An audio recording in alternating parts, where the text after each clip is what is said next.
So hi everyone and welcome to my channel. Basically इस वीडियो में हम बात करने वाले हैं if you are going to pursuing bachelors in computer applications, तो what mistakes you should avoid, है ना। और आपको क्या करना चाहिए, आपको मस्ती करनी चाहिए या नहीं, आप कितनी मस्ती करें, या फिर कैसे कैसे सब्जेक्ट्स होंगे, क्या मैं मैथ्स कवर कर पाऊँगी या नहीं, या कर पाऊँगा या नहीं। तो ये सारी चीज़ें I am going to tell you in this video and so बने रहें। तो चलो, सबसे पहले मैं अब आप कॉलेज ज्वाइन करने जा रहे हो, है ना। तो डरने की ज़रूरत नहीं है। कॉन्फिडेंस लाओ, कॉन्फिडेंस, पॉजिटिविटी अंदर से लाओ। और ये आप एक ऐसी जर्नी है ना जो आप बहुत अच्छे से स्टार्ट करने वाले हो, तो आपको खुश होना चाहिए, ठीक है। और यहाँ पर मैं आपको ये सारी चीज़ें बताने वाली हूँ कि आपको क्या करना चाहिए, ठीक है। सब्जेक्ट कैसे कैसे आने वाले हैं, टीचर्स कैसे होंगे। वैसे मैं टीचर्स तो नहीं बता पाऊँगी आपके कॉलेज के, बट बेसिकली मैं ये तो बता सकती हूँ कि कैसे सब्जेक्ट आएंगे, आप कैसे प्रोडक्टिवनेस रखनी है, किस में कितना टाइम लगाना है, ठीक है। क्योंकि मेरे भी अच्छे डिसेंट स्कोर आया है, मेरा भी अच्छा है, ठीक है। बता दूँ क्या? चलो बता देती हूँ। मेरे आए हैं 9.5 CGPA फर्स्ट सेमेस्टर में। अभी सेकंड सेमेस्टर का रिजल्ट तो नहीं आया, बट मेरा फर्स्ट सेमेस्टर में इतना आया।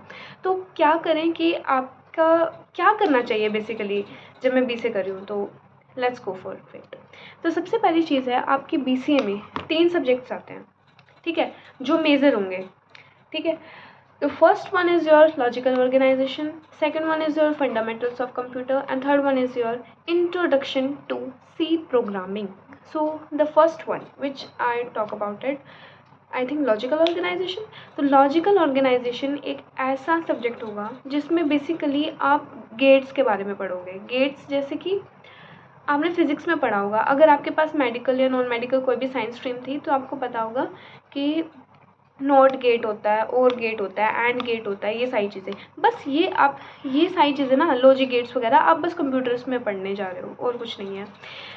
बाइनरी चीज़ें जैसे 0 1 0 1, इनका एडिशन कैसे होता है, इनका सब्सट्रैक्शन कैसे होता है, ये सारी बहुत ही नॉर्मल चीज़ें आने वाली है, तुम कर लोगे। आई नो, अगर मैंने कर लिया तो तुम भी कर पाओगे, ठीक है।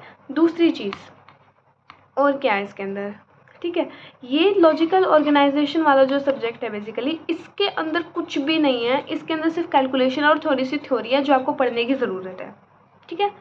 एक सब्जेक्ट निपट गया। दूसरा है आपका fundamentals of computer science. Fundamentals of computer science is a theory based subject, बिल्कुल थ्योरी है। इसमें मान लो अगर आपने 10th में IT टूल्स था आपके पास, कंप्यूटर सब्जेक्ट था आपके पास, 9th में 8th में पढ़ते ही हैं, तो अगर आपके पास ये सब्जेक्ट है तो आपको पता है व्हाट इज़ कंप्यूटर, उसके कैरेक्टरिस्टिक्स क्या होते हैं, फीचर्स क्या होते हैं, कहाँ कहाँ कैसे मल्टीटास्किंग होता है, मल्टी प्रोग्रामिंग होता है, ठीक है। और ऑपरेटिंग सिस्टम क्या होता है, टाइप्स क्या होता है, उसका नोड क्या होता है, ये सारी चीज़ें ना बेसिक जो होती हैं वो सारी आती है फंडामेंटल्स ऑफ कंप्यूटर में। बिल्कुल थ्योरी सब्जेक्ट है। लैन वैन नेटवर्क्स, नेटवर्किंग, ये सारी चीज़ें आप इसके अंदर पढ़ोगे। टोपोलॉजी, ये सारी चीज़ें आप पढ़ोगे। अभी आपको थोड़ा सा अजीब लग रहा होगा, यार टोपोलॉजी नाम लेते हैं, ये क्या चीज़ है, क्योंकि अभी तो आपने पढ़ा ही नहीं है ना। तो मैं तो बस बता रही हूँ कि फंडामेंटल में बेसिक आता है, आपको आता मिलेगा क्योंकि फर्स्ट सेमेस्टर ईजी होता है, ठीक है। तो ये तो बहुत ईजी सब्जेक्ट होएगा। Fundamental is going to be very easy, ठीक है, क्योंकि थ्योरी सब्जेक्ट है इसमें, ठीक है। आप थोड़ा बहुत भी पढ़ लोगे, निकाल दोगे पेपर, बहुत आसान सी चीज़ है, ठीक है। Third one is your introduction to C programming. तो ये एक ऐसा सब्जेक्ट है जो आपने पढ़ा ही नहीं होगा, ठीक है। अगर मान लो आपको कभी कोडिंग में इंटरेस्ट था 9th में, 10th में, 11th में, 12th में, तो आपको पता होगा C प्रोग्रामिंग क्या होती है।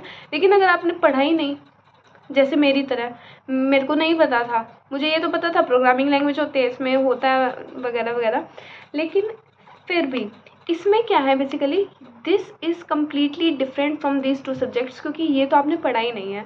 इसमें आपको टाइम लगाना पड़ेगा, ठीक है। बेसिकली आप फंडामेंटल में इतना टाइम ना लगाओ क्योंकि थ्योरी बेस्ड सब्जेक्ट है, वो आपने थोड़ा बहुत पढ़ा होगा, लेकिन इस वाले सब्जेक्ट में आपको टाइम लगाना ही पड़ेगा, ठीक है। इसमें आपको इसको ना आपसे बस कंसिस्टेंसी चाहिए। कंसिस्टेंसी नहीं तो प्रोडक्टिवनेस, इसको चाहिए आपसे कि भाई आप इसमें प्रोग्राम करो। इसमें ये एक ऐसा सब्जेक्ट है जहाँ पे आप लैब्स में बैठना स्टार्ट करोगे, यहाँ पे आपकी प्रैक्टिकल चीज़ें स्टार्ट हो जाएंगी, यहाँ पर आप कोडिंग स्टार्ट हो जाएगी आपकी कि भाई सी प्रोग्रामिंग में हम प्रोग्राम कैसे बनाते हैं, कैसे लिखते हैं।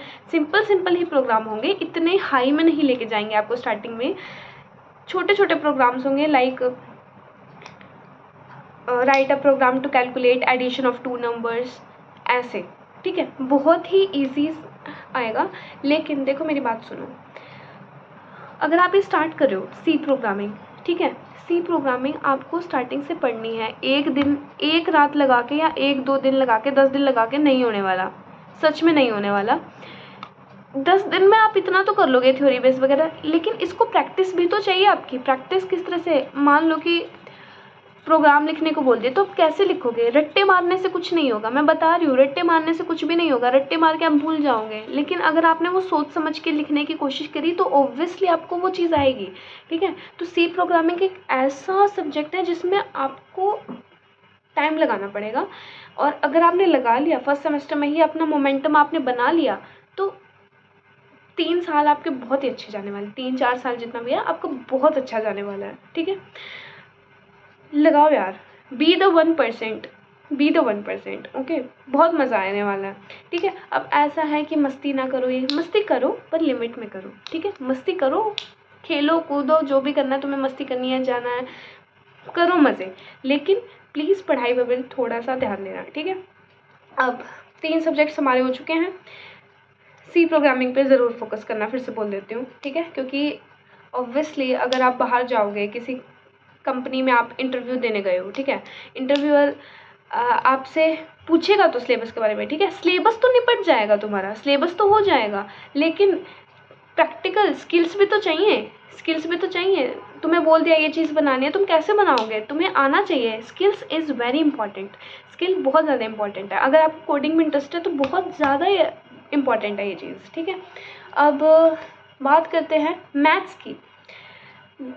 मेरे पास तो मैथ्स था ही नहीं, मेरे पास तो 11-12 में मैथ्स ही नहीं था, मैं क्या करूं? क्या मैं कर पाऊंगी? सुनो, रुको, मेरी बात सुनो। 11th-12th में जो जिनके पास मैथ्स था उनके लिए तो बहुत अच्छा है, क्योंकि वही आता है, वही है, बस उससे ज़्यादा कुछ भी नहीं है। लेकिन तुम हो मेरे जैसे, जिसके पास 11th-12th में मैथ्स नहीं था, तो तुम भी बेसिकली वो चीज़ कर पाओगे, वेरी इजी, तुम बहुत ही आसानी से कर लोगे। क्योंकि मैं भी स्टार्टिंग में बहुत ज़्यादा डरी हुई थी, यार मैं मैथ्स कैसे निकालूंगी, ये करूँगी, बट बिलीव मी, सिर्फ 1 साल ही तुम्हारे पास मैथ्स है, उसके बाद आई थिंक सेकेंड ईयर में, थर्ड ईयर में नहीं है, जितना मुझे मेरे सीनियर्स में बताया नहीं है। फर्स्ट ईयर में ही आपके पास मैथ्स है, फर्स्ट सेमेस्टर में और सेकेंड सेमेस्टर में बहुत ईजीली निकाल लोगे, ठीक है।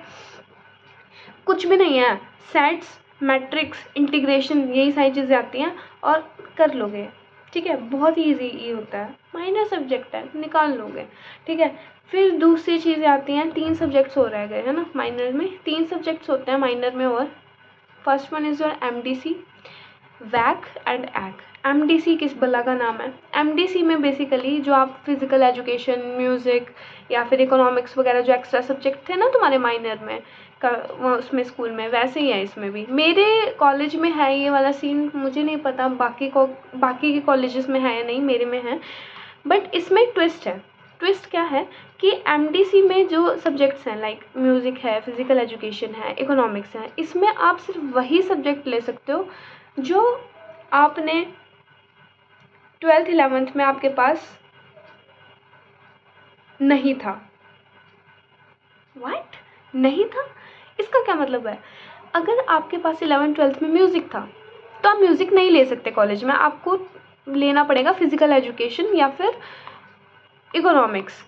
और ये मेरी एडवाइस है, बहुत दिल से निकलेगी तुम्हारे लिए, कि वही सब्जेक्ट लो, इजी सब्जेक्ट लो, क्योंकि इससे आपके मार्क्स बूस्ट होते हैं, ठीक है, तो इंक्रीज़ होते हैं। तो आई वुड सजेस्ट कि जो इजी सा सब्जेक्ट हो वो ले लो, ठीक है। मेरे पास म्यूज़िक था तो मैं म्यूज़िक तो ले नहीं सकती, तो मैंने फ़िज़िकल एजुकेशन ले लिया था। पहले मेरे पास इकोनॉमिक्स था, फिर मैंने चेंज करवा लिया था, मैंने फ़िज़िकल एजुकेशन ले लिया कि भाई हो जाएगा, ठीक है। फिर दूसरी चीज़ है एग में क्या सीन है? एग में ये है कि आप इंग्लिश लो, हिंदी लो और संस्कृत लो, पंजाबी मुझे नहीं पता आपके कॉलेज में है या नहीं, जो भी एडिशनल सब्जेक्ट है मतलब चॉइस में आपके पास सब्जेक्ट उसमें से एक लेना होता है, मेरे पास इंग्लिश है, आप देख लेना, ठीक है। फिर इंग्लिश में क्या कम्युनिकेशन स्किल्स क्या होता है, टेंस क्या है, ये सारी चीज़ें आती हैं, बेसिक वही सारी चीज़ें हैं, ठीक है। वैक इन्वायरमेंटल स्टडीज़ क्या होती है, environmental studies, what is sustainable development, what is pollution, air pollution, noise pollution, ये सारी चीज़ें जो बिल्कुल नॉर्मल चीज़ होती है ना, जो सबको पता है, वो है वैक में इन्वायरमेंटल स्टडीज़। सो ये था तुम लोगों का पूरा मैंने बता दिया कि क्या है, क्या चीज़ है, ठीक है। ये पूरा ख़त्म हो गया है, यहाँ पे सब्जेक्ट्स क्या क्या थे बता दिए हैं। समराइज़ फिर से करूँ, ज़रूरत नहीं आई थिंक, ठीक है। बट एक चीज़ मैं ज़रूर बोलूँगी, अब मेरा क्या सीन है, मैंने ये CGPA कैसे पाई, इसके लिए नेक्स्ट वीडियो आएगा, ठीक है। उसमें मैं आपको बताऊँगी कि अगर आपको ये CGPA लेनी है, लाइक 7, 8 या 9 से ऊपर CGPA लेनी है, तो आप कैसे करो, कैसे पढ़ाई करो आप, ठीक है। और प्लीज़ सी प्रोग्रामिंग पे ध्यान देना, this is advice from me, ये एडवाइस मेरे दिल से निकल रही है तुम्हारे लिए, bottom of my heart from for you. क्या बोल रही हूँ, सॉरी, ठीक है। जो भी है, मैं तुम्हें एडवाइस दे रही हूँ कि please guys focus on C programming. अगर आप सी प्रोग्रामिंग बहुत अच्छे से कर लेते हो, मोमेंटम बना लेते हो, तो आपके बहुत अच्छे से जाएगा, सच में बहुत मज़ा आ जाएगा। सो दैट्स फॉर द वीडियो। और अगर आपको पसंद आया तो please like, share and subscribe, please please please please subscribe कर दो गाइस, क्योंकि मेरी ये पहली वीडियो है। आई डोंट नो इसका क्या रिस्पॉन्स आने वाला है, आई डोंट इवन नो, मुझे नहीं पता क्या रिस्पॉन्स आएगा इसका, बट आई वांट कि तुम मुझे सपोर्ट करो। मैं बहुत ही धमाकेदार वीडियोस लाऊंगी तुम्हारे लिए कि तुम्हें क्या करना है, क्या करना है, क्या करना है, फिर क्या करना है, इसमें क्या चीज़ घुसाई जाए। तुम वो 1% बनोगे, देख लेना, तुम 1% बनोगे। Please subscribe to me and please like. Okay, so that's for the video, thank you and bye bye, love you all.